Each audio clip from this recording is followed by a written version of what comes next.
Hi everyone, I am Shreya Chandak and welcome to a space where we explore both money and mindfulness. Whether you are here to take control of your finances or to heal your heart, you are where you need to be. Because I believe true richness comes when your wallet and soul are in harmony. So let's grow together inside and out. Today we are going to talk about 5 finance myths that you need to stop believing right now. This myth can seriously affect your financial decisions and I am here to clear them up for you. So let's dive right into it. Number 1. You need high income to be wealthy. Most people believe that you need to be rich or you need to earn high so that you can start investing. But the truth is, that's just a myth and quite a harmful one. The idea that wealth comes before investing actually stops many people from ever getting started. In reality, the exact opposite is true. Wealth is built through investing. You don't need lakhs of rupees to begin. You can literally start with just rupees 500 or 1000 a month. What matters more than the amount is the habit.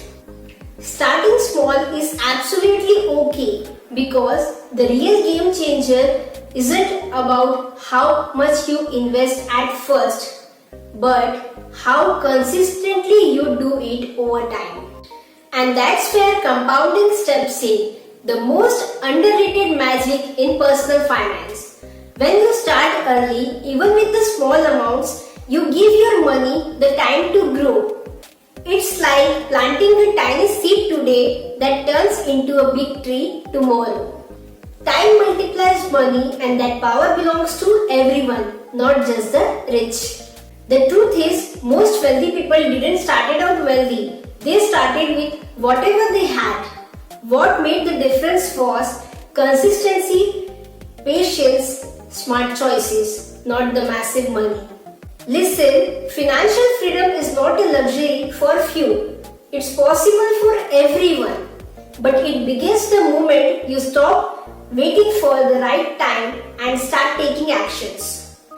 You don't need to be rich to start investing. You need to start investing to become rich.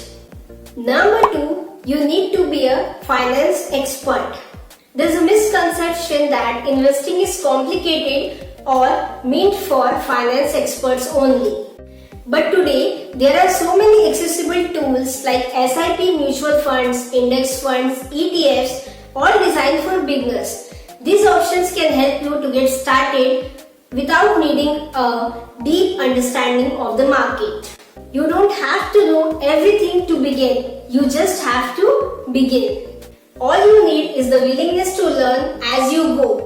Start small, stay consistent, and over time, you will learn how investment works and what investment works best for your financial growth. Don't let lack of knowledge stop you. Action teaches more than overthinking ever can. Number 3. You should avoid debt at all costs. Debt is always bad, but that's not entirely true. High interest debts like credit cards, if not paid on time, or payday loans can definitely hurt your finances, but not all debt is bad. Taking out a loan for education or investing in the property can be beneficial in the long run.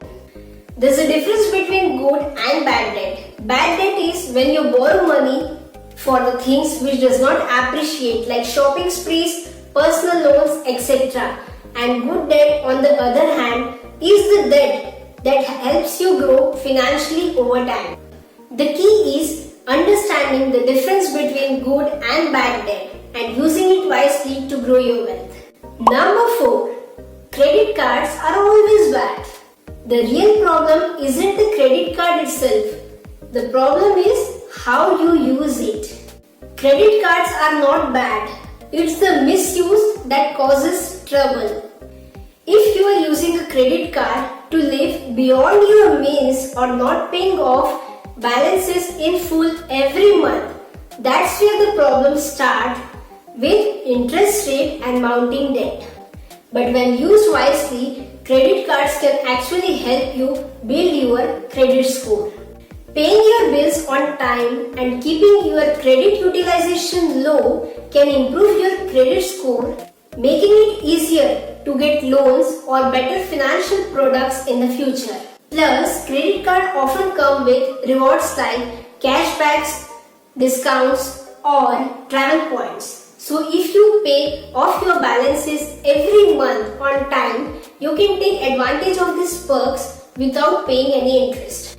The key is discipline. If you are careful with how you use them, credit cards can be an incredibly powerful tool for managing your finances. Number 5. You should always save but never invest.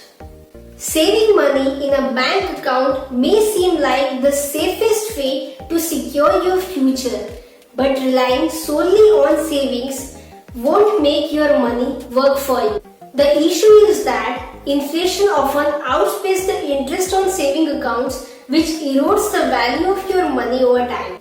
Investing, on the other hand, gives your money the potential to grow faster, whether it's stock, bonds, or mutual funds. The key is finding the balance. Saving gives you security, but investing gives you an opportunity to build your wealth. The truth is, you don't have to choose between saving and investing. They both play a crucial role in your financial health. Saving provides you a cushion for your emergencies, and investing helps you build wealth for the future. So don't be afraid of investing. The sooner you start, even with the small amounts, the better your chances of growing your wealth over time. Which of this myth did you believe before watching this video? Let me know in the comments. I would love to hear your thoughts. And if this video shifted your mindset even a little, hit that like button and subscribe for more clear and honest conversation about money and mindful living. And hey, take care both of your money and heart. See you in the next one. Till then, Shreya Chandak here, signing off.